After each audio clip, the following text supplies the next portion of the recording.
Hola, ¿qué tal, comunidad UTEL? Buenas tardes, bienvenidos a esta tarde de conocimiento en este espacio de clases magnas. El día de hoy vamos a hablar sobre un tema importante, interesante, pero además de mucha utilidad para todos los que somos colaboradores y para quienes son también los dueños de las empresas y los emprendedores, y que es la norma 035. ¿Qué es la norma 035? ¿Cuáles son los mitos, las realidades? Y para eso nos acompaña nuestro especialista en el tema, Arístides Ramírez. Es bienvenido. Correcto. Gracias, Alma. Bienvenidos a todos. Precisamente el día de hoy vamos a hablar de esto, de la prevención de los factores de riesgo psicosocial. Un concepto que aparentemente es nuevo en nuestro país. Vamos a ver ahorita, conforme vayamos avanzando, que no es tan nuevo, pero que tiene un impacto muy significativo en la cultura laboral y sobre todo en la productividad de las organizaciones. Tiene sus detalles, pero esperamos clarificarlos todos estos el día de hoy. Claro que sí, porque si a ustedes han escuchado, ya puedes demandar a tu jefe por estrés laboral, puedes hacerlo a partir de esta norma, ¿no? Pues no, vamos a romper con esos mitos, así es que quédense, compartan la clase que realmente les va a ayudar muchísimo. Muy bien. Bueno, pues Arístides, te dejo para que nos llenes la pantalla de conocimiento. Muchísimas gracias, Alma. Gracias. Bueno, pues muy bien, vamos a iniciar entonces. Les platico un poquito acerca de mí. De profesión, yo soy contador público, egresado de la Escuela Bancaria y Comercial. Por muchos años me dediqué a los impuestos, incluso hice una especialidad en impuestos y análisis tributario, pero la práctica me fue llevando hacia el desarrollo de negocios, las partes de las estrategias de negocios, la gestión del cambio, y es por eso que desde hace 17 años me involucré precisamente en el mundo de los recursos humanos, del capital humano y del desarrollo del talento. Hoy, después de ya cerca de 4 años de trabajar con programas para la mejora de las organizaciones, programas de igualdad laboral, de no discriminación, hoy nos enfrentamos a este concepto aparentemente nuevo en las organizaciones, que es los factores de riesgo psicosocial. Y es por eso que nos hemos especializado en poder tener toda la información precisa que ayude a las organizaciones y que permita generar este cambio en la cultura laboral. Pero bueno, vamos a iniciar propiamente con ¿qué es la norma 035? La norma 035, sin el afán de irnos en la parte específicamente técnica, se publica en el Diario Oficial el año pasado, el 23 de octubre de 2018. Y como tal nos dice en su objetivo de la norma, tal como lo establece el Diario Oficial, lo que busca es establecer los elementos para identificar y analizar, así como prevenir, factores de riesgo psicosocial. Todo esto ha generado una gran expectativa en las organizaciones. ¿Qué son esos factores de riesgo psicosocial? ¿De dónde viene? ¿Por qué se les ocurrió poner esta norma? Bueno, déjenles platico un poquito. El tema de los factores de riesgo psicosocial no es un tema nuevo.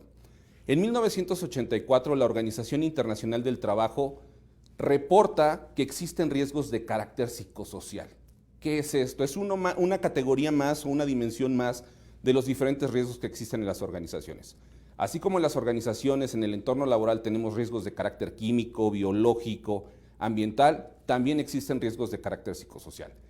Este reporte se presentó hace 35 años. En ese entonces, probablemente los gobiernos, las instituciones no hicieron tanto caso. ¿Qué sucede? Hace aproximadamente 15, 16 años, la Comunidad Económica Europea incluye estos conceptos en sus legislaciones laborales. Ellos, España en particular, que es un país en donde está en gran medida inspirada nuestra norma, tienen ya prácticas en prevención de riesgos psicosociológicos, como le llaman, desde hace 15 años. En América, ¿qué sucede? Estados Unidos y Chile son los iniciadores de este proceso, aproximadamente 8 o 9 años. ¿Quiénes nos llevan un poquito de ventaja? Perú, Brasil, Colombia, 2 o 3 años. Pero en México, ¿desde cuándo hablamos de los factores de riesgo psicosocial? Bueno, los factores de riesgo psicosocial como concepto lo recogemos en el Reglamento Federal para la Salud y Seguridad. Esto se pone en el 2014 cuando se reforma el reglamento y nos da en las definiciones ya los riesgos psicosociales y nos establece las obligaciones. Tenemos que ser muy claros que esta norma como tal no nos obliga. Esta norma nos regula cómo vamos a cumplir con esas obligaciones que están enmarcadas en el Reglamento Federal de Seguridad y Salud en el Trabajo. Bueno, en el 2014 los reconocemos, nos marcan las obligaciones, pero aun cuando las organizaciones quisiéramos cumplir con estos puntos, no teníamos el cómo hacerlo. ¿Por qué? Porque no existía una normatividad. Es en el año 2016 cuando se presenta el proyecto de norma, pero es hasta 2018 cuando se publica y se autoriza ya esta norma. Esto es el 23 de octubre del 2018. ¿Cuándo entra en vigor? Bueno, tiene fechas diferenciadas y de acuerdo a los artículos transitorios nos dice 1 año posterior y 2 años posteriores. ¿Pero de qué se trata la norma? ¿Verdaderamente es una norma que va a regular el estrés de los trabajadores en las organizaciones? ¿Verdaderamente es una norma que nos obliga a tener cursos antiestrés, dar masajes y tener un cuidado, procurar más el bienestar de los trabajadores? Bueno, vamos a ver puntualmente a qué nos obliga. Vamos a diferenciar de acuerdo a la norma las obligaciones que tenemos las organizaciones. Y un punto importante aquí, las obligaciones no son por razón social o por registro federal de causantes. La norma nos establece que las obligaciones van a estar definidas por centro de trabajo. Esto quiere decir que si una empresa tiene diferentes centros de trabajo, vamos a tener que cubrir con estos requisitos en cada uno de los centros de trabajo, dependiendo del tamaño de la población que hay en cada centro de trabajo. Y vamos a tener 3 diferentes tamaños. El primero de ellos son centros de trabajo que tenemos de 1 a 15 trabajadores. Vamos a ver que existen obligaciones muy específicas para estos centros de trabajo. Segundo rango, centros de trabajo que están entre 16 y 50 trabajadores. Y finalmente, el último rango son los centros de trabajo que cuentan con más de 50 colaboradores. Es decir, a partir de 51 colaboradores, las obligaciones son otras. Vamos a ver cuáles son estos puntos. Como bien les decía, las obligaciones están divididas para entrar en vigor en octubre de 2019 y en octubre de 2020. Y aquí tenemos que entender que tal vez estas obligaciones tienen algún sentido y alguna lógica de por qué entran en vigor. 2019, a partir del 23 de octubre de 2019, ¿a qué estamos obligadas las empresas? Bueno, lo primero que tenemos que tener es una política de prevención de factores de riesgo psicosocial. En esta política, como lo vamos a ver un poquito más adelante, tenemos que considerar 3 categorías preponderantes de los puntos que vamos a abordar. Un punto importante y que retomaré en unos minutos. Una política es totalmente inoperante si no contamos con procedimientos que la respalden. De tal manera que solamente tener una política sin tener los procedimientos que respaldan todo y cada uno de los puntos que aquí se menciona, no nos serviría absolutamente de nada. Segundo punto o segunda obligación aplicable para este año, medidas de prevención de riesgos psicosociales. ¿Qué es esto? ¿Qué medidas? ¿Son las clases de yoga, los cursos antiestrés? No. En este caso, las medidas de prevención se refieren mucho a estandarizar procesos de recursos humanos. Hoy nos damos cuenta, afortunadamente, que recursos humanos va a tener una posición mandatoria en el cumplimiento de ciertas obligaciones, como lo son la actualización de las descripciones de puesto, evaluaciones de desempeño, detección de necesidades de capacitación y algunos otros puntos que estaremos abordando más adelante. Otro punto que puede resultar hasta cierto momento controversial para las organizaciones es identificar a los trabajadores que han sufrido un acontecimiento traumático severo. ¿Qué es esto? Ya hablando fuera del concepto. Necesitamos hoy las organizaciones identificar qué trabajadores están sufriendo de estrés postraumático derivado de situaciones como accidentes, asaltos, robos, secuestros que estén directamente vinculados a la actividad laboral. Este estrés postraumático deberá ser atendido. En el caso específico de la obligación que tenemos, vamos a necesitar canalizar a estos trabajadores que presentan estrés postraumático, tipificado por recuerdos persistentes o esfuerzos de evasión, a una valoración médica o valoración psicológica. Y por último, la cuarta obligación que tenemos que cumplir todas las organizaciones, todos los centros de trabajo ubicados en territorio nacional, es la difusión de la información a los trabajadores. ¿Qué información le vamos a tener que brindar a los trabajadores? Bueno, en primer lugar, el conocimiento de la política, la información referente a qué impacto puede tener en la salud de ellos la exposición a los riesgos psicosociales. Y estas son las 4 obligaciones que tenemos como exigibles a partir de este 23 de octubre de 2019. ¿Qué nos espera para octubre del 2020? Bueno, vayamos a ellas. Punto número 1, obligaciones exigibles a partir del 23 de octubre de 2020. Analizar los factores de riesgo psicosocial. ¿Qué es esto? Bueno, en el caso específico de nuestra norma 035, este análisis de los factores de riesgo psicosocial se realiza a través de la aplicación de un cuestionario. Este cuestionario lo tenemos identificado en la norma como la guía de referencia 2 y aplica específicamente a los centros de trabajo que tienen entre 16 y 50 trabajadores. Para los centros de trabajo que tienen menos de 16 trabajadores, no es necesario aplicar este cuestionario de análisis de factores de riesgo psicosocial. Segunda obligación, evaluación del entorno organizacional. Esto es un concepto muy similar al que conocemos como clima laboral.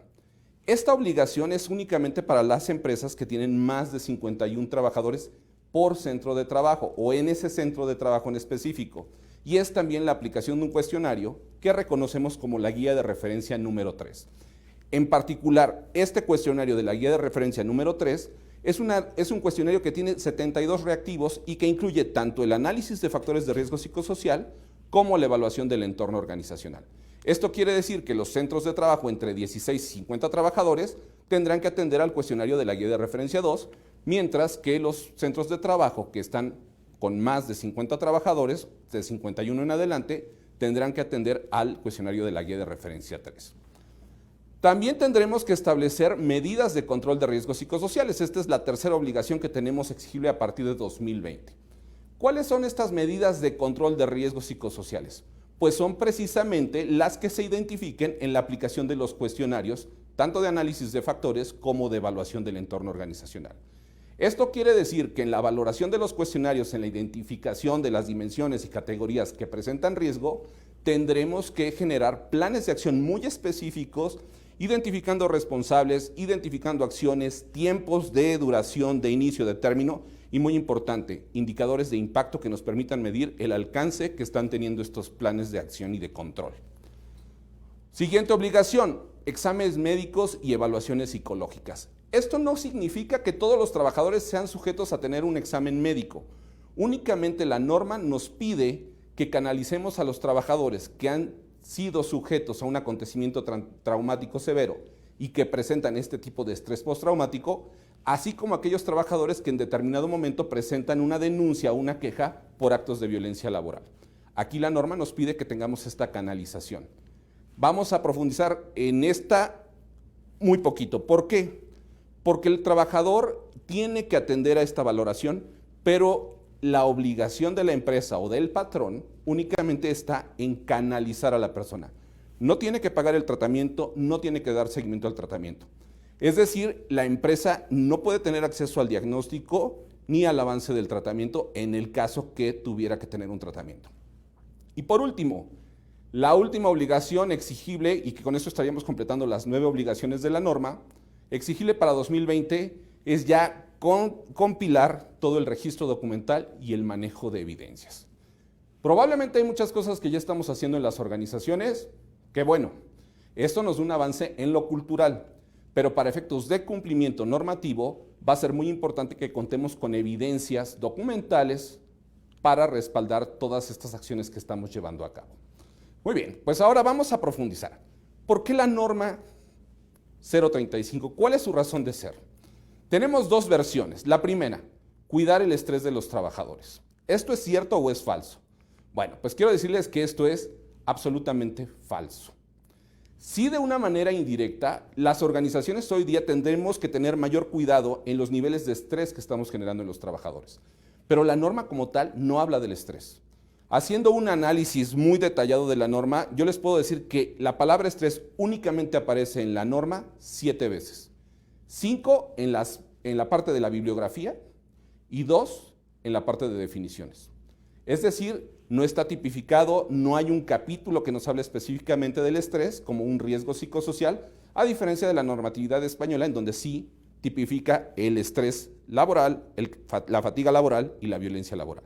Entonces, ¿cuál es la razón de ser de la norma? 1, prevenir factores generadores de riesgo y, muy importante, que están impactando en la productividad a través de afectar a los colaboradores. Esto significa que nuestra norma lo que pretende es precisamente fomentar la productividad de los trabajadores, fomentar la productividad de las organizaciones a través de construir un mejor entorno organizacional. Esto va a permitir que las condiciones de trabajo mejoren significativamente, sobre todo en la condición de impacto psicosocial. Ahora, vamos a diferenciar dos conceptos muy importantes para poder entender y poder estudiar esta norma si así es necesario. Dos factores que vamos a diferenciar. ¿Qué es un factor psicosocial y qué es un riesgo psicosocial?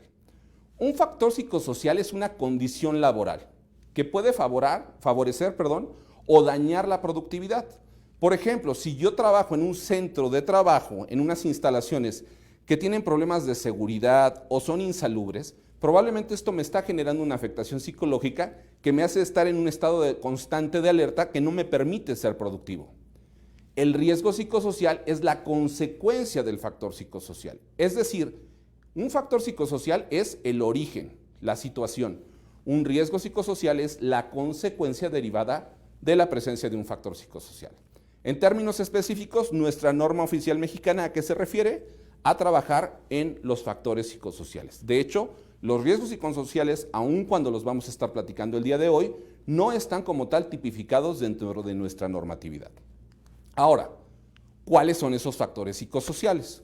Como bien les decía hace unos momentos, condiciones del ambiente laboral, condiciones de inseguridad o insalubridad que podrían estar afectando las condiciones psicológicas y sociales del entorno, específicamente hacia los trabajadores. Segundo factor psicosocial, que ahí sí estamos hablando de los temas de la norma, exigencias más allá de las capacidades, físicas o intelectuales. Esto es una consideración que va a impactar mucho en cómo definimos las cargas de trabajo y de qué manera estamos organizando el trabajo de nuestros colaboradores. Tercer factor psicosocial al que vamos a hacer referencia, el nivel de responsabilidad, carga mental y falta de autonomía. ¿Qué quiere decir esto? A veces los trabajadores experimentan una indefinición de sus funciones, una contradicción entre para lo que fueron contratados y lo que verdaderamente ejecutan. Esto se genera en una condición de carga mental. O falta de autonomía. Tú tienes que llegar a trabajar y vas a hacer lo que yo te pida. ¿Cuándo? Cuando yo te lo pida. ¿En qué orden? Como yo lo decida. Y entonces el trabajador se ve expuesto a este factor psicosocial. ¿Por qué? Porque no tiene participación en el trabajo, porque no tiene poder de decisión sobre su trabajo, sobre el ritmo, sobre las actividades, sobre el momento o para tomar decisiones en determinada situación. Entonces este es uno de los factores psicosociales que evidentemente vamos a vivir en muchos centros de trabajo y sobre el cual tendremos que estar tomando medidas. Otro de los factores psicosociales, mala definición del rol y contenido de las tareas. Si nosotros no contamos con una buena descripción de puestos, si el colaborador no conoce cuáles son las funciones que tiene que desempeñar, y no solamente en actividades, sino también en las responsabilidades, en entender los para qué de su posición, también el trabajador se ve mermado en esta condición psicosocial. Y muy importante aquí, si no sé qué tengo que hacer, de qué manera lo puedo desempeñar favorablemente. Y esto también impacta en el liderazgo, porque creo que una de las grandes responsabilidades que tenemos es no solamente conocer mi descripción de puestos, sino también conocer claramente la descripción de puestos de todos y cada uno de mis colaboradores, de tal manera que yo pueda tener un buen proceso de delegación y de manejo de las actividades y de las responsabilidades. Otro punto importante como factores de riesgo psicosocial, condiciones en la relación familia-trabajo, condiciones que son generadoras de conflicto. Evidentemente, si las cargas de trabajo no están bien distribuidas, si el colaborador no tiene injerencia en el manejo de sus turnos, en la duración de sus jornadas de trabajo, evidentemente se genera esta condición de conflicto entre la relación familia y trabajo. Y esto es algo que la norma pondera y pondera de una manera favorable. Lo que buscamos también es generar un equilibrio en estas condiciones de vida y trabajo. Y bueno, evidentemente el liderazgo es una condición también de condición psicosocial. ¿Por qué? Porque los estilos de mando autocráticos o liberales a veces no fomentan la productividad. Y esto también es algo que vamos a medir o vamos a prevenir dentro de estas condiciones de la norma 035. Y también una condición es la comunicación. Si la persona no tiene acceso a la información, si no tiene manera de compartir sus puntos de vista, la persona se ve mermada en sus capacidades y en su potencial de trabajo. ¿Cuál es la situación actual en México? En México vivimos diferentes situaciones. Hace ya más de 10 años, a medir la Asociación Mexicana en Dirección de Recursos Humanos hizo una encuesta e identificó que al 76% de los mexicanos no les gustaba su trabajo. Esto es grave. Más grave aún fue el año siguiente cuando Consulta Mitofsky hizo una encuesta donde buscaba identificar cuántos trabajadores estaban buscando cambiar de empleo e identificaron que solamente 1 de cada 5 trabajadores, es decir, el 20%. Si yo cruzo estas encuestas, quiere decir que al 76% de los mexicanos no les gusta su trabajo, pero únicamente el 20% está buscando cambiar de empleo.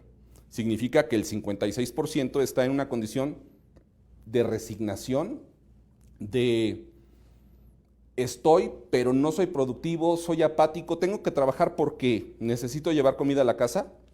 Esa puede ser una de las realidades. Hoy nos damos cuenta que somos un país con un nivel muy bajo de productividad, estamos en el nivel 36 de OCDE y prácticamente comparados con el país número 1 en productividad, que sería Irlanda, decimos que se necesitan 5 mexicanos para alcanzar la productividad de un trabajador irlandés. Y esto en contraposición nos da el que también somos el país que más horas laborales invertimos en la oficina. Esto genera una condición que evidentemente marca una relación. Nuestro clima laboral impacta en un 50% en la productividad y el clima laboral se ve influenciado hasta en un 30% por el liderazgo. Es por eso tan importante que además de la productividad, generemos responsabilidades importantes en los mandos, en los líderes de la organización, para que podamos construir un entorno organizacional favorable. Pero bueno, estos son los factores psicosociales que vamos a buscar identificar, prevenir y hasta cierto punto controlar. Este es el origen. ¿Cuál es el efecto? ¿Cuáles son los riesgos psicosociales que buscamos evitar y que en determinado momento se podrían llegar a presentar en nuestros centros de trabajo? Principales riesgos psicosociales. Estrés. Podemos identificar estrés agudo, es decir, situaciones muy específicas donde el trabajador se somete a fuertes cargas de trabajo, como podría ser un cierre de mes, la entrega de un reporte, o peor aún, estrés crónico, en donde cada día, todos los días, el trabajador sigue esta situación. También tenemos otros niveles de estrés, como podría ser el tecnoestrés, que es por la exposición a la tecnología, o bien el estrés financiero, que puede ser representado por la falta de seguridad financiera o la mala administración de sus recursos financieros. Otros de los riesgos psicosociales que vivimos es el ausentismo. El ausentismo, la gente falta, no quiere ir a trabajar, evade la responsabilidad. O peor aún, un riesgo que le llamamos presentismo. La persona está, pero no está. Está ahí, pero no es productiva. Solamente está ahí haciendo presencia. Llega temprano, se va tarde, pero no impacta en los resultados. Es esa persona que puede estar en la computadora, pero en realidad no está desempeñando ninguna función que verdaderamente impacte en su trabajo, en sus responsabilidades, y eso es algo que vivimos tal vez hasta en un 29% en nuestras organizaciones. Presentismo es eso, estar ahí, pero no estar. Tenemos otros factores, síndrome del burnout, el trabajador desvelado. Ese trabajador que se esforzó, y al no tener resultados o no tener reconocimiento, cayó en un profundo estado de fatiga laboral. O también en contraposición, el burnout, síndrome del burnout, de aburrimiento. Es una persona que ya está totalmente desmotivada, no hay manera de incentivarla y se convierte en una persona que solamente, por decirlo de alguna manera, está estorbando a la organización. No quiere salir, pero tampoco quiere dar el primer paso. Es esa persona que está esperando a que la corran. No es productiva, no le interesa hacerlo, pero tampoco quiere generar un cambio. Adicción al trabajo. 1 de cada 3 mexicanos padecemos de adicción al trabajo. Y el problema no es la adicción al trabajo. El problema, como en cualquier adicción, es el impacto que generamos en nuestro entorno. ¿Por qué? Porque una persona que es adicta está haciendo llamadas o mensajes o correos fuera de jornadas de trabajo. El fin de semana está pensando en el trabajo. Espera que todo el mundo esté en el mismo nivel de ansiedad o de compromiso que él tiene en el trabajo, y esto obviamente contamina su entorno laboral. Y no solamente el entorno laboral, también el entorno familiar. Qué difícil es vivir con una persona que es adicta al trabajo y todo el tiempo está pensando en trabajo. Otro de los puntos importantes, riesgo de trabajo, el mobbing. Así como en las escuelas tenemos el bullying, en los centros de trabajo tenemos el mobbing, el acoso laboral, que puede ser con nuestros compañeros pares, puede ser hacia mi jefe o de mi jefe hacia mí, que eso también se conoce como bossing. Pero el concepto general es mobbing, este acoso que puede iniciar con una burla, con una broma, pero puede detonar en violencia o incluso hasta en un asesinato. Pueden suceder muchas cosas del mobbing. Este es un tema que yo espero que prontamente podamos tener mayor desarrollo en ello. Hoy día todavía no tenemos protocolos oficiales en México que atiendan esta condición de mobbing. Y bueno, nos vamos a condiciones de violencia, malos tratos consistentes, hostigamiento, que puede ser de carácter laboral o carácter sexual, discriminación, que puede ser por cualquier factor. Eso también se considera un riesgo psicosocial que lo puede estar generando el entorno de los centros de trabajo. Y por último, caemos ya en padecimientos de perfil mental, angustia, depresión. La Organización Internacional del Trabajo nos reporta que en México la principal causa de discapacidad para el año 2020, es decir, a la vuelta de la esquina, será la depresión. Estamos hablando de la principal causa de discapacidad, depresión, en un país donde existen 3.6 psiquiatras por cada 100,000 habitantes. Esto es un problema de salud pública. Y el último punto es la somatización de enfermedades a través de nuestras emociones. Hoy sabemos que el 90% de las enfermedades tienen un origen psicofisiológico. ¿Qué quiere decir esto? Que por emociones mal canalizadas se están somatizando, es decir, están teniendo un efecto en nuestro organismo. Un dato curioso que compartió el INEGI hace 4 meses, 75% de los mexicanos reporta vivir en estrés laboral y 43% de los mexicanos ya padece de trastornos en su salud derivados del estrés laboral. Esto habla de una somatización de estos niveles de estrés o de angustia. Entonces, bueno, ya tenemos cuáles son los factores psicosociales y ahora cuáles son los riesgos psicosociales. Vamos a regresar y vamos a puntualizar en las obligaciones patronales que tenemos para 2019. Como mencionábamos hace unos minutos, es la implementación, difusión de una política de prevención de riesgos psicosociales. Establecer medidas de prevención de riesgos psicosociales, de estos factores de los que ya hablábamos, identificar acontecimientos traumáticos severos, que esto se hace a través de un cuestionario también que hay que aplicar al 100% de la población de los centros de trabajo y a través de la difusión de toda esta información de lo que estamos hablando hacia los trabajadores. Evidentemente dosificada de una manera diferente para poder fortalecer la comprensión y poder acompañar los diferentes pasos del proceso de implementación. Vamos a hablar de la política de prevención de riesgos psicosociales. Este tal vez es el punto medular de la norma, que la empresa reconozca las iniciativas para tener esta prevención. Y nos pide que abordemos esta política en 3 diferentes dimensiones o categorías. Que tengamos medidas para la prevención de riesgos de carácter psicosocial, medidas para la prevención de la violencia laboral y medidas para la promoción de un entorno organizacional favorable. La norma nos da un ejemplo que aparece referenciado como la guía de referencia número 4. Es importante aclarar que este ejemplo que nos proporciona la norma es un ejemplo demasiado escueto. Es un ejemplo que incluso tiene algunas fracciones que no son parte de la norma, como exámenes médicos en el proceso de contratación o valoraciones psicométricas también para identificar la posición del trabajador. Estos son conceptos que, aunque vienen en la política que se referencia en la norma, no son conceptos que vengan en el cuerpo de la norma, por lo tanto tendríamos que omitir este tipo de situaciones. Y hay otras condiciones que sí menciona la norma que normalmente no aparecen. Entonces, esto es solamente una referencia. Una muy mala práctica es solamente ponerle nuestra razón social, el nombre de nuestra organización a esta política y creer que esto ya es cumplir. Probablemente en términos estrictamente legales estaremos cumpliendo, pero no estaremos favoreciendo un entorno organizacional que verdaderamente prevenga estos riesgos psicosociales. Aquí es muy importante, como mencionaba hace algunos minutos, que no solamente tengamos una política, sino que cada uno de los puntos que establezcamos en esta política esté respaldado por un procedimiento. Si vamos a hablar de reconocimiento del desempeño, que hablemos de qué manera lo estamos reconociendo. Y esto sirve como evidencia a través de estos procesos. Entonces, esa es la primera obligación, que no porque esté en el numeral 5.1, que sería la primera obligación que nos marca la norma, quiere decir que es lo primero que tenemos que hacer. Hay que hacer otras acciones de acuerdo a una ruta lógica de implementación de la norma para poder ir detonando que esta política verdaderamente sea funcional y que opere. Otra obligación que tenemos, medidas de prevención. Este es quizá el punto más extenso de nuestra norma. ¿Por qué? Porque primero nos pone 3 puntos muy importantes que son los que tenemos aquí en pantalla. Uno, tenemos que establecer acciones que impulsen el apoyo social, que para efectos de la norma el apoyo social es mucho la parte de integración, del trabajo en equipo, de la colaboración. Difusión de la información, es decir, nos pide que tengamos protocolos y estrategias para comunicarle de manera consistente a los trabajadores y también que tengamos procesos de capacitación bien definidos.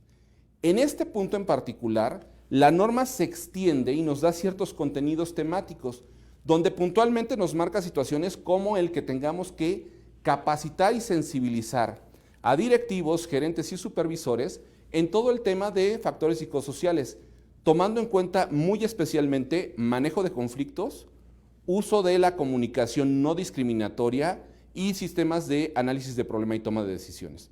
Esto lo marca puntual la norma como medidas de prevención y nos da una serie de consideraciones temáticas con respecto a las cargas de trabajo, las jornadas, la promoción de la cultura y el deporte, la generación de mecanismos para apoyar a los trabajadores en caso de emergencias familiares, situaciones de involucrar a las familias en el entorno laboral y son una serie de consideraciones temáticas que están muy orientadas a estandarizar y profesionalizar procesos de recursos humanos. No todas, pero sí muchas. Hoy estamos hablando que una evaluación del desempeño tendría el carácter de obligatorio, igual que una detección de necesidades de capacitación, igual que una actualización de un perfil de puesto, igual que protocolos de comunicación o juntas que se realicen de manera recurrente o periódica dentro de las áreas de trabajo con aspectos muy claros que tenemos que tratar en esas reuniones, como participar a los trabajadores en la toma de decisiones o presentar iniciativas de mejora continua. Segundo punto, como medidas de prevención, y este es un punto que también es bien importante considerar. Todos los centros de trabajo, a partir de un colaborador hasta el número que ustedes quieran, debemos de disponer de mecanismos seguros y confidenciales para recibir denuncias sobre prácticas opuestas al entorno organizacional o para la denuncia de actos de violencia. ¿Qué quiere decir esto? Ojo, son mecanismos seguros y confidenciales. No nos habla específicamente de una línea ética, puede ser un correo electrónico, puede ser una extensión, puede ser un buzón incluso físico, pero tiene que cuidar estos 2 aspectos, seguro y confidencial. No estamos hablando de denuncias anónimas, estamos hablando de quejas y denuncias que sean seguras y confidenciales. El que tengamos instrumentados estos mecanismos en nuestra organización va a permitir que el trabajador pueda colaborar de una manera activa en construir un mejor entorno organizacional. Esto es algo muy importante, ¿por qué? Porque todos los centros de trabajo tendremos que cubrir este punto. Entonces, hay que poner especial atención y no solamente basta con que yo ponga mi buzón en el comedor de la empresa o afuera del Departamento de Recursos Humanos. Necesitamos que tener un procedimiento que especifique cómo va a funcionar, quién lo va a revisar y quién va a tomar decisiones. Y este es un vacío que nos presenta la norma, porque la norma no nos habla de quién es el responsable de la vigilancia de estas normatividades. Habla en algunos casos de que podemos reportar directamente al patrón o a sus representantes, o incluso habla de la Comisión de Seguridad e Higiene, pero como tal no especifica si hay que constituir un comité de vigilancia. Una buena práctica es establecer un comité que regule y vigile el cumplimiento de todos los aspectos normativos de la 035. Y por último, tercer punto, nos pide la norma realizar acciones que promuevan el sentido de pertenencia. Y este podría ser un concepto ambiguo, pero vamos a ver qué considera la norma como acciones que promueven el sentido de pertenencia. Y aquí nos dice acciones promotoras del sentido de pertenencia. Nos pide que tengamos una definición precisa de las responsabilidades. Estaríamos hablando de descripciones de puesto muy bien detalladas, instructivos de trabajo, diagramas de realización de actividades, evidentemente. Y esto no solamente hay que hacerlo. Al estar hablando de una condición de obligatoriedad, estamos expuestos a tener que presentar evidencias del cumplimiento. Ese es un punto muy importante para que podamos tener documentado todo ello. Segundo punto para elevar el sentido de pertenencia, una participación proactiva y comunicación. Hay muchos puntos que ahora nos pide la norma estemos comunicando de manera recurrente a los colaboradores. Desde los resultados de las evaluaciones, las políticas que estamos manejando, las medidas de prevención que vamos a tomar en cuenta, todo ello será susceptible a ser comunicado. Entonces tendremos que tener estrategias de comunicación muy bien definidas dentro de la organización y documentadas. Distribución de las cargas de trabajo. Incluso hay un punto en la norma en donde dice que los líderes deben de participar a los trabajadores, cuando sea posible, de la definición de los horarios de trabajo. Entonces, estos temas son muy específicos, no aplican en todas las organizaciones, pero donde aplique tendremos que tomar en cuenta esto, la participación de los trabajadores para definir horarios o para establecer las cargas de trabajo. Y por último, un punto fundamental, que esto no es obligatorio, algunas empresas lo tienen como buena práctica, pero no todas. Evaluación del desempeño y reconocimiento. Nos basta con solamente tener una evaluación del desempeño, que puede ser la evaluación anual, puede ser una evaluación de 360 grados, sino también tenemos que realizar y documentar un proceso de retroalimentación. ¿Para qué? Para que el trabajador tenga este momento de interactuar con su jefe o con quien resulte la persona que le va a dar la retroalimentación y poder clarificar algunos puntos de su desempeño. Entonces, bueno, estas son las acciones de prevención que incluyen, como les decía, acciones de comunicación, acciones de apoyo social y de capacitación. El canal de denuncias y quejas y las actividades que fortalezcan el sentido de pertenencia. Aquí quiero hacer una pausa para preguntarles, de estas medidas, no hay ninguna que nos hable específicamente de bienestar, de programas antiestrés o de todos estos puntos de los que se ha hablado en las noticias. Este tema está mucho más orientado hacia los procedimientos y hacia la cultura de la organización, hablando en términos del manejo de los recursos humanos, del desarrollo del talento. Entonces, bueno, esto es algo que tenemos que considerar. Como les decía, este tal vez sea el capítulo más extenso, pero en donde tenemos que tener mucho más cuidado, porque esta sí es una de las obligaciones que son exigibles a partir de este 23 de octubre. ¿Qué otra obligación tenemos? Identificación de acontecimientos traumáticos severos. Este es un cuestionario que lo vamos a encontrar en la norma referenciado como la guía de referencia número 1, y es un cuestionario que debe aplicarse al 100% de nuestros colaboradores para que de forma personal, no anónima, sino identificado el trabajador, responda si ha sido testigo o ha sufrido de algún acontecimiento como los que llamamos traumáticos severos, que son accidentes, robos, asaltos, secuestros o amenazas derivados de su actividad laboral. Y hablando de términos de actividad laboral, podríamos incluir también los trayectos, tal como lo considera el Seguro Social. Trayectos considerando la distancia, considerando los tiempos, pero ahí podríamos estar hablando de la condición laboral. Ahora, primero hay una identificación y posteriormente, que esta es la identificación de la tipología de eventos traumáticos, nos va a preguntar si durante los últimos 30 días la persona tiene recuerdos persistentes, es decir, si la persona todavía sigue rememorando esta situación. Si aun cuando lo está rememorando, tiene esfuerzos de evasión. Es decir, como me asaltaron en el transporte público, ya no quiero ir a trabajar, evito pasar por determinado lado, evito tener que salir a determinada hora. Esos son esfuerzos de evasión. Y si ya hay una afectación psicosocial, que podría ser una afectación del sueño o algún otro factor. A través de este cuestionario, y de acuerdo a las normativas que nos marca, los parámetros, nosotros como organización vamos a poder identificar a esos trabajadores que están sufriendo de estrés postraumático y que son sujetos a ser canalizados a una valoración médica o psicológica.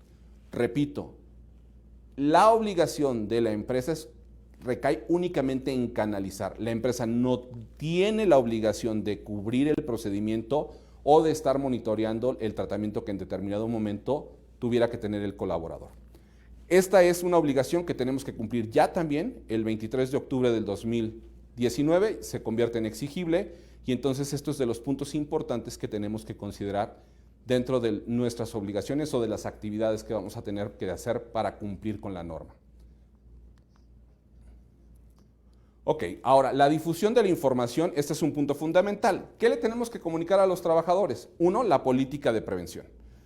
No solamente hay que implementarla, hay que darle difusión y ahí nos permite la norma hacerlo a través de folletos, a través de pósters.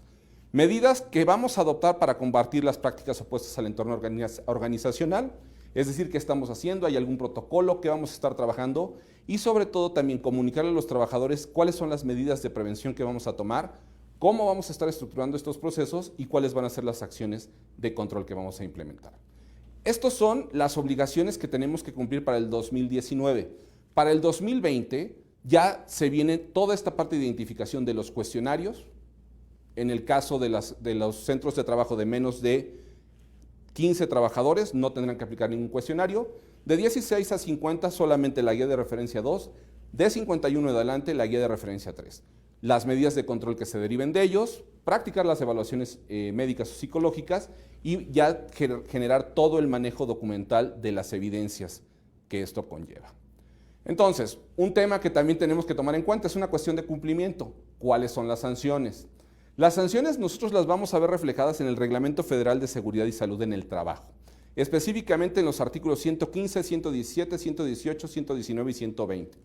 Y hemos escuchado tal vez en las noticias que las sanciones son altísimas. Sí, las sanciones pueden ir desde las 50 UMAS, que si lo vemos en el reglamento todavía viene como días de salario mínimo general, en la actualización ahora lo vemos como unidades de medida actualizables, hasta las 5,000, que estaríamos hablando de 422,500 pesos.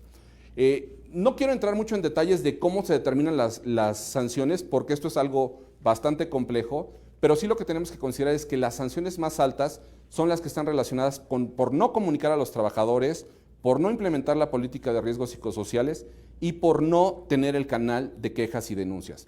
Esto significa que una empresa mediana podría estar experimentando un impacto en sanciones, si no tuviera ningún seguimiento de esta norma, de hasta 4 millones de pesos. Por eso es muy importante que pongamos especial atención en todo esto. Pues bueno, consideraciones importantes para ya ir cerrando esta clase es, consideremos que estos factores psicosociales van a tener un impacto en la carga social a partir del 2022, cuando estas enfermedades con origen psicosocial sean reconocidas por el Seguro Social y entonces van a estar generando incapacidades, lo cual va a poder incrementar nuestro factor de riesgo de trabajo. Entonces hay que tener cuidado con eso.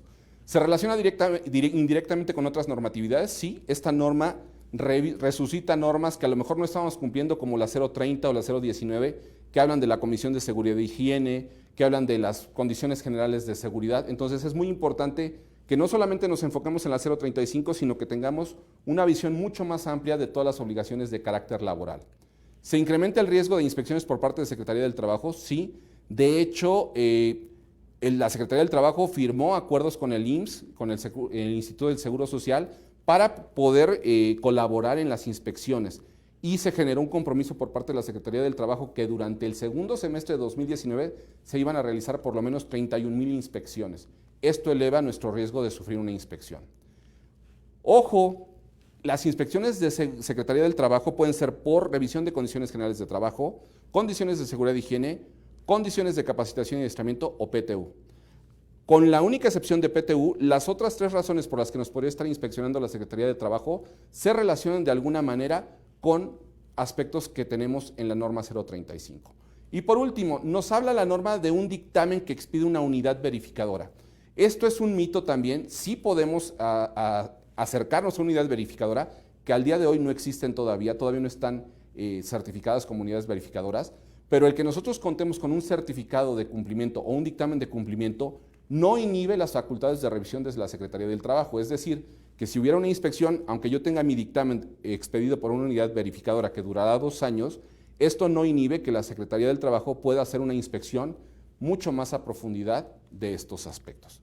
Entonces, bueno, pues con esto prácticamente estamos cerrando nuestra clase, los temas importantes y bueno, sería importante para nosotros también conocer cuáles son las preguntas, los comentarios en los que quisieran profundizar. Perfecto. Pues muchísimas gracias por venirnos a, sobre todo, poner en contexto, ¿no? De qué vamos a empezar a hacer con la norma 035, el ABC, por así decirlo. Y justo estaban preguntando nuestros alumnos, por ejemplo, María Magdalena nos dice, ¿pero esto se tiene que hacer para empezar a llevar los controles o solo cuando te lo pidan? Lo tenemos que hacer porque es nuestra obligación. Si nos esperamos a que llegue la Secretaría del Trabajo, nos los pida y entonces lo hacemos, pues estamos sujetos a este riesgo, ¿no? Va a haber una inspección, va a haber incumplimiento, nos van a fincar las sanciones y nos van a percibir que en determinado tiempo cumplamos, que a lo mejor podrían ser 15 días, 30 días, 6 meses, no creo, tal vez 2 meses, pero este no es un tiempo suficiente para implementar. Consideremos que es una condición de cumplimiento, pero también de implementación. no solamente basta con cumplir con las evidencias, con los puntos, sino también de generar todo un proceso de cambio cultural en la organización. Eso es lo que verdaderamente va a impactar en la productividad. Claro, de hecho para allá vamos, o sea, generar este Exacto. cambio de cultura, más allá de cumplir con la norma, hacer lo que es el debería ser, Hacia allá nos debemos de Así es, orientar, evidentemente. para tener ese resultado. Muy bien, Guillermo Nájera nos dice, entonces, ¿quién paga el momento de las evaluaciones o exámenes? ¿La Secretaría de Trabajo y Previsión Social o lo que conforma por la Ley Federal del Trabajo, que es el patrón? Ok, si estamos hablando de las evaluaciones médicas y psicológicas, lo que nos marca la norma es que el patrón tiene la obligación de canalizar al trabajador una valoración médica y es muy específica la norma y nos dice que esto puede ser a servicio público, que podría ser el Seguro Social, a servicio privado o incluso en el servicio médico de la organización. Para quienes cuentan con este servicio médico, se puede hacer esta canalización. El costo de los otros cuestionarios, de las otras evaluaciones, evidentemente es una carga hacia el patrón, es uno de los elementos más con los que tenemos que cumplir. De acuerdo, gracias. Nos menciona otro alumno, si una empresa no ha empezado a hacer esto, ¿por dónde se recomienda iniciar? Ok, esto es muy importante y qué bueno que hacen esta pregunta. En la experiencia que tenemos ya apoyando a las organizaciones en procesos de implementación, yo les diría que el punto principal, si estamos hablando de un proceso de cambio cultural, sería empezar por sensibilizar a los niveles de liderazgo. Es decir, hablar con los líderes, hablar con los directivos de la empresa para que conozcan esto, conozcan el impacto y esto permita que también ellos sean embajadores de este proceso de cambio cultural. El segundo paso sería empezar ya a instrumentar todas nuestras medidas de prevención, hacer un checklist de con qué contamos y qué nos falta para poder entonces ya establecerlo. Ya una vez que hemos hecho eso, entonces ahora sí podríamos pensar ya en estructurar nuestra política de prevención de riesgos psicosociales. Pero creo que esos serían los 3 puntos principales. Muy importante, esta parte de los cuestionarios que hay que levantar, mi recomendación es no los levanten ahorita. Si los levantamos ahorita, corremos el riesgo que los resultados sean mucho más agresivos y entonces estemos obligados a tener medidas de control, muchas más medidas de control, y esto complica la operación. Me han preguntado también que entonces, ¿qué hacemos para tener un punto de partida? Pues tenemos buenas prácticas como una evaluación de clima laboral o un diagnóstico de salud organizacional. Si ya lo han hecho, tomen en cuenta esos resultados, y si no lo han hecho, es un buen momento para hacer una evaluación de clima organizacional, de clima laboral, y que sea nuestro punto de partida para saber cuál es el estado que guarda nuestra organización y esta cultura dentro de los trabajadores. Claro, sí, de hecho justo lo que estabas diciendo, mencionaban que quiénes eran los responsables, ¿no? Sí, recursos humanos, porque de alguna u otra forma era lo que mencionabas, ¿no? Recursos humanos se encargará, otros decían que los directivos, pero al final es parte de todo, los directivos van a impulsar, contagiar, informar sobre esta cultura. Finalmente son quienes tienen que jugar el papel de patrocinadores de este proceso de cambio. En nuestra experiencia, ya implementando con varias empresas, ¿a quiénes involucramos en todo este proceso? Evidentemente a recursos humanos, si existiera el departamento de seguridad e higiene, el área legal, si también existiera en la organización, el área incluso de compliance, esta parte legal, que algunas organizaciones ya lo tienen, y muy importante considerar que si nuestra empresa es de producción y el grueso de nuestro personal está en producción, pues que haya el gerente de producción o el director de producción, operaciones, quienes tengan el mayor volumen de colaboradores, también participen en todo este proceso de implementación, para que sean cultural y no solamente de cumplimiento. Claro, exactamente, no solo de cumplimiento, que ese es el principal objetivo. Es correcto. Y pues comentarios, por ejemplo, bueno, ya que está la norma, que se sigue, pues cómo esta parte de los patrones corrompen los resultados, como, bueno, ok, se tiene toda la buena intención, hacia allá vamos, construir mejores organizaciones, pero ¿qué pasa cuando no se sigue al pie, ¿no? Bueno, ese siempre es un riesgo. Evidentemente, si nosotros identificamos esto, creo que tenemos que ir por las buenas prácticas, ¿no? Hay estas medidas y evidentemente al tener, por ejemplo, este canal para presentar quejas o denuncias, pues como empresa estamos expuestos a que si nuestros colaboradores perciben que hay malas prácticas, pues podrían estar presentando este tipo de quejas y denuncias, que tal vez si no se atienden, no se tiene instrumentado el mecanismo dentro de la organización, estas quejas podrían salir a la Procuraduría del Defensa del Trabajo, que al momento de tener este tipo de quejas se convierten en indicios para que haya una inspección y entonces las cosas se pueden complicar bastante. Entonces, pues la recomendación obviamente es buscar que tengamos este impacto cultural, que impactemos en la productividad y no buscar los atajos, ¿no? Porque ya hay gente que me ha dicho, oye, pero es que ya me dijeron que yo puedo conseguir un certificado, que me cuesta tal cantidad de dinero. Eso es falso. Hoy día no existe una medida que te pueda proteger o te pueda dar un blindaje para este tipo de inspecciones. Lo único que podemos tener es que cumplamos, que implementemos y que obviamente si lo hacemos de una buena medida, impacte nuestra productividad. Entonces, optemos por el camino de una visualización positiva de este proceso, veámoslo como el inicio de un cambio cultural en México, de esta cultura laboral, que mucha falta hace, ¿no? Entonces, bueno, creo que ahí ese es un punto importante. Claro, pues muchísimas gracias por venir a evangelizarnos sobre este tema, compartan esta información muy importante, ya saben, gracias a todos los que se conectaron, y bueno, pues información precisamente es poder, ¿no? Es correcto. Entonces, de eso se trata estos espacios, estas clases, para que ustedes conozcan de estos temas que son además actuales y que van a impactar, sí, en las organizaciones, pero en la sociedad. Al final del día. Entonces, muchísimas gracias. Gracias a ustedes y esperemos que esta información sea útil y que ayude a generar cambios y sobre todo a tomar buenas decisiones respecto a nuestra cultura laboral. Perfecto. Bueno, comunidad, nos vemos cada semana aquí en Clases Magnas. Gracias por acompañarnos. Hasta luego. Hasta luego.